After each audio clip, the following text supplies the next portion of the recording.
그리고 이렇게 하면 몸무게도 많이 빠지거든요. 그래서 전체적인 몸 사이즈도 엄청 줄어드는데 또 얼굴이랑 몸 붓기가 쫙 빠지니까 눈도 훨씬 커 보이고 몸도 훨씬 슬림해 보이더라고요. 이 팔자 주름이 너무 진해지니까 얼굴이 갑자기 확 늙고 못생겨지더라고요.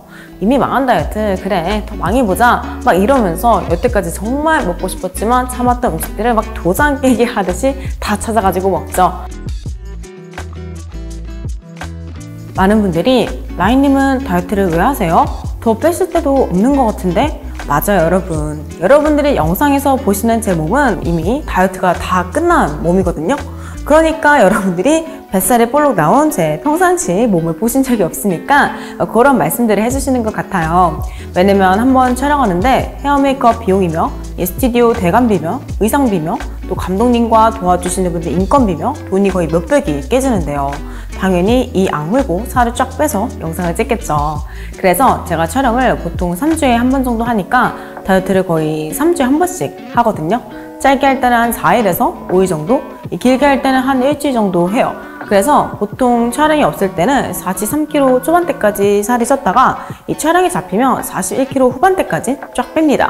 그리고 제가 아무래도 이렇게 다이어트를 평소에 자주 하다 보니까 다이어트에 완전히 도가 텄거든요.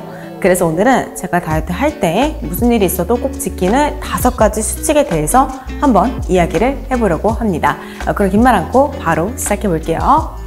우선 첫 번째로 하는 건 일과 관련된 사람들 외에 모든 사람들과 연락을 끊는 겁니다. 그러니까 광고주분이랑 샵 원장님이랑 촬영 감독님 외에는 아무와도 연락을 하지 않아요. 그 이유가 보통 다이어트를 하면 다들 신경이 많이 날카로워지잖아요. 먹는 게 없으니까. 그리고 저 같은 경우에는 이 촬영에 대한 압박감도 점점 심해지니까 촬영 한 3일 전부터는 신경이 정말 극도로 예민해져요. 그래서 다른 때보다 훨씬 타인의 감정과 말의 영향을 크게 받더라고요. 예를 들어 조금만 서러운 일을 당하면 이 감정 컨트롤이 안 되고 진짜 별거 아닌 친구 말에도 상처를 너무 크게 받더라고요. 정말 심할 때는 별일도 아닌데 혼자 괜히 서러워가지고 방에서 막 30분씩 껄껄 울고 난리도 아니거든요. 그래서 제가 이렇게 별거 아닌 일에도 정신적으로 타격을 너무 크게 받으니까 다이어트가 몇 배로 힘들어지는 거예요. 그래서 아예 그 원인의 싹을 없애버리려고 가까운 지인들이랑 연락을 아예 안 합니다. 그런데 다행히 제 주위 사람들이 제가 촬영 전만 되면 잠수를 타는 이 레퍼토리에 익숙해져서 그런지 이제는 그러려니 하더라고요. 어차피 촬영만 끝나면 다시 연락을 하니까. 아무튼 이 감정 컨트롤을 위해 아무와도 연락을 하지 않는 게 저의 첫 번째 수칙입니다. 이어서 두 번째 수칙은 여자 아이돌 직캠을 많이 보는 겁니다. 왜냐면 직캠을 보다 보면 나도 아이돌처럼 막 날씬하고 예뻐지고 싶다는 생각이 들잖아요. 그래서인지 다이어트 같은 이런 자기 관리를 좀 더 열심히 하고 싶다? 뭐 그런 마음이 불타오르더군요. 그리고 아이돌 직업 특성상 3분 남짓한 시간에 모든 걸 다 보여줘야 되잖아요. 그래서 정말 무대에서 온 힘을 다해 에너지를 쏟아내시는데 그래서인지 누워서 영상을 보는데도 괜히 저도 같이 감정이 막 고조되고 에너지도 많이 받게 되더라고요. 그래서 저는 일과 다이어트에 이 지친 마음을 이 아이돌 직캠으로 위로를 자주 받는 것 같아요. 그리고 제 자신을 뭐 어떻게 꾸밀지, 또 촬영할 때 어떻게 제 몸을 쓰고 이 표정을 짓고 하는 것들에 대한 영감 같은 것도 좀 받거든요. 그래서 여러 가지로 도움을 좀 많이 받고 있어서 정말 밤마다 이 늦은 나이에 직캠을 열심히 보는 것 같아요. 이어서 세 번째 수칙 갈게요. 바로 목욕이나 반신욕을 하루도 빠짐없이 매일 하는 겁니다. 물론 촬영하기 바로 2, 3일 전은 너무 바쁘니까 이 집에 있는 에버조일 건식 반신욕기로 간단하게 몸을 지지고요. 그 전에는 그래도 시간 여유가 조금 있어서 화장실 욕조에 히말라야 핑크소금 1컵 정도 풀어가지고 전신욕을 하거든요. 그런 혈액순환에 확실히 도움이 돼서 그런지 이 살 빠지는 속도가 훨씬 빨라지고요. 그리고 저는 목욕할 때 이 트리트먼트를 좀 오랫동안 방치하고 얼굴에 팩도 올려놓거든요. 그럼 이 피부랑 머릿결 관리도 같이 되니까 영상에서 제 피부톤도 훨씬 맑아 보이고 머리에서도 윤기가 좀 흐르고 또 얼굴이랑 몸 붓기가 쫙 빠지니까 눈도 훨씬 커 보이고 몸도 훨씬 슬림해 보이더라고요. 그래서 촬영이 잡히면 한 일주일 정도는 운동하고 나서 매일 꼭 전신욕이나 건식 반신욕을 추가로 하고 있습니다. 정말 꼭이요. 그리고 이어서 바로 네 번째 수칙은 이뇨작용을 촉진시키는 차들을 열심히 마시는 겁니다. 그러니까 쉽게 말해서 시중에 붓기차로 유명한 차들을 마시는 거예요. 왜냐면 우리 몸에서 가장 큰 비중을 차지하는 게 바로 수분이거든요. 그래서 이 수분을 몸에서 많이 제거하는 만큼 몸이 훨씬 슬림해 보이고 근육 선명도도 훨씬 좋아집니다. 그래서 같은 체지방률이더라도 이 수분을 빼냐 안 빼냐에 따라 이 복근 선명도가 아예 달라져요. 그래서 바프 찍거나 화보 촬영하시는 분들이 막판에 수분 빼려고 물도 거의 안 마시고 그러잖아요. 그런데 저는 사실 그렇게까지는 안 해요.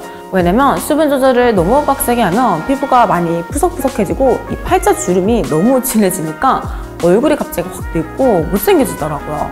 그래서 저는 촬영 직전에 이틀 정도만 빡세게 저염식을 하고, 그리고 제가 예전에 광고했었던 울트라 펌킨티나 화차같이 나트륨 배출에 도움이 되는 차 정도만 열심히 마시거든요. 그럼 얼굴은 살리면서 몸은 어느 정도 슬림하게 만들 수 있어요. 그리고 이렇게 하면 수분이 몸에서 많이 빠져나가니까 몸무게도 많이 빠지거든요. 그래서 전체적인 몸 사이즈도 엄청 줄어드는데 특히 레깅스 입을 때 이게 확 느껴집니다. 분명 얼마 전만 해도 낑낑대면서 입었는데 며칠 만에 갑자기 그냥 쑥 들어가거든요. 근데 이렇게 수분 조절로 뺀 체중은 절대 체지방이 빠진 게 아닙니다. 그래서 한번 폭식하고 체중이 올라가잖아요. 멘탈이 반 나갈 수가 있어요. 왜냐면 갑자기 많은 양의 염분이 몸에 들어오니까 이 세포들이 정신을 못 차리고 수분을 쫙 빨아들이거든요. 그럼 체중이 거의 하루 만에 2~3kg가 찔 수 있어요. 그만큼 이 수분 무게가 장난이 아닙니다. 그러니까 정말 급한 일만 아니면 너무 철저한 저염식은 건강에도 좋지 않으니까 웬만하면 너무 오래 하지는 마시고 나트륨 배출에 도움이 되는 차 정도만 평소에 꾸준히 마시는 걸 추천드리고 싶어요. 이어서 마지막 5번째는 이 치팅 메뉴를 미리 정확하게 정하는 겁니다. 왜냐면 어차피 우리는 신이 아니기 때문에 언젠가 이 다이어트가 무너지게 돼 있거든요.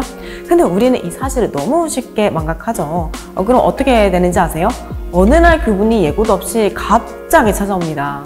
그럼 평소에 그렇게 좋아하지도 않고 먹고 싶지도 않던 이상한 음식들로 폭식이 터지게 되는데, 그럼 정말 그렇게 억울할 수가 없어요. 그래서 그 황망한 마음 때문에 이미 망한 다이어트 그래 더 망해보자 막 이러면서 여태까지 정말 먹고 싶었지만 참았던 음식들을 막 도장 깨기 하듯이 다 찾아가지고 먹죠. 그런 체중이 심한 경우에는 다이어트 하기 전보다 더 찌게 됩니다. 그래서 저는 애초에 폭식이 언젠가 터질 거라는 사실을 받아들여요. 대신 치팅데이 날짜를 정확히 정해놓습니다. 그리고 제가 정말 먹고 싶고 정말 맛있는 음식으로만 폭식을 하겠다는 일념하에 미리 맛집들을 쫙 리스트업 해놓고 마켓컬리나 쿠팡에서 좋아하는 음식들도 미리 사가지고 탁탁탁 냉동실에 쟁여둡니다. 그리고 진짜 이 다가오는 치팅데이 덕분인지 저는 다이어트가 훨씬 버틸만해지더라고요. 뭔가 끝이라는 게 있다는 생각 때문인 것 같아요. 그리고 폭식을 해도 제가 정말 먹고 싶었던 음식들로 폭식을 하니까 만족도가 훨씬 높아서 그런지 금방 정신을 차리고 다시 다이어트를 또 시작할 수 있어서 좋더라고요. 그래서 지금까지 이렇게 저만의 다이어트 성공 수칙 5가지를 이야기해봤는데요. 어떠셨나요? 재밌게 봐주셨으면 좋겠고 소소하게나마 도움도 꼭 되었으면 좋겠습니다. 그럼 저는 다음 영상에서 또 뵙도록 할게요. 안녕!